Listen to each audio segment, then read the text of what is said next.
And we'll start with you, Mr. Robles.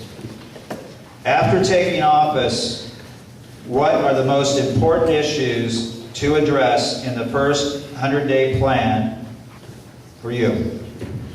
The very first thing is going to be the budget. We have a serious budget problem. I'm going to take that budget and go line by line by line. My opponent said earlier that he's not filled 2 of the assistant sheriff positions. I said from day one, when I first applied for this job, that I think we need to vacate all 4 assistant sheriff positions. I understand how that rank structure works, and I know the organization can get by without it. This is part of the reorganization and redeployment. Can't continue to function the way we are now. You start at the top, then you work down. Every single position has to be looked at. We are going to operate at a different level than we're operating right now. And whether anybody wants to accept that fact or not, they will eventually, because you're going to see that there's only so much money in the pot. And at some point in time, we have to bite the bullet.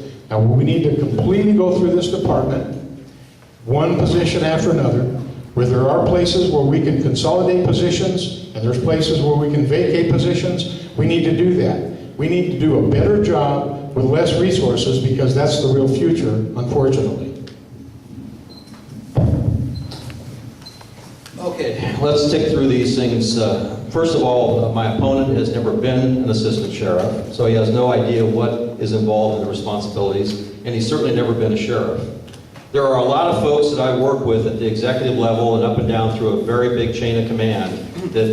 So it's not just me line by line. I have an entire team of folks, in many cases are far smarter, more experienced, and even closer to the action in such a large department. And believe me, every single member of the chain of command, no matter what level, has been engaged in squeezing out everything we possibly can, and doing it without laying off deputy sheriffs that would impact the service level or other classified employees. So it's not one person's job, it's a whole team of teams' job to end up doing the great job that we've done, and we've already shown results by taking successive cuts over the last 2 years, and we'll probably be facing additional cuts coming up.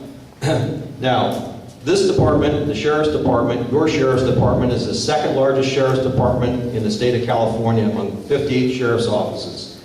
It is a huge operation, as I mentioned earlier, that impacts every single one. We have a duty and responsibility to our community to exercise oversight and control that organization.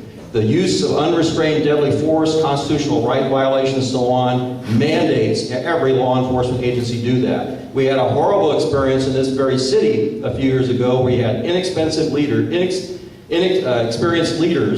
and in not insufficient numbers that caused a major oversight and major gaffe that cost millions of dollars. And that error has been repeated over and over again. So all of us in senior leadership positions have a major moral and legal responsibility to make sure we have enough oversight. Now, that being said, your Sheriff's Department has exercised tremendous frugality in making sure that we only promote and have oversight over those positions that are absolutely critical. So there is no more fat at that level, and we've done a great job of downsizing proportionally in this county. That's your opinion. Did you want to respond? Oh, yes. I don't think you've done a great job. Maybe I wasn't an assistant sheriff. Maybe I haven't been the sheriff. I was a police chief for 6 years in a very politically charged environment. I was responsible for the budget and everything else in that department. And for 6 years, we made it work. There were times that, well, actually every single year, because the city was so small, that we really didn't have the money to do all the things we wanted to do. But we still got the job done. And we did not compromise the public safety to do it. And I'm telling you right now, I'm not backing off from what I said. There has to be change, there has to be cutbacks, and it has to be from the top to the bottom. Well, he forgets also, but many of us were out in the desert at the time, and overseeing a 20-person police department. I have sergeants in the Sheriff's Department have wider span of control and more responsibility. Now, that doesn't denigrate him, but the sheer size of the Riverside County Sheriff's Department requires a great deal of talent. Not just one individual, but a collective team of professionals to scrutinize everything. It is not an easy task to oversee a gigantic sheriff's department that ends up having a budget of almost $500 million, and yet, as I indicated earlier, impacts every single human being in this county.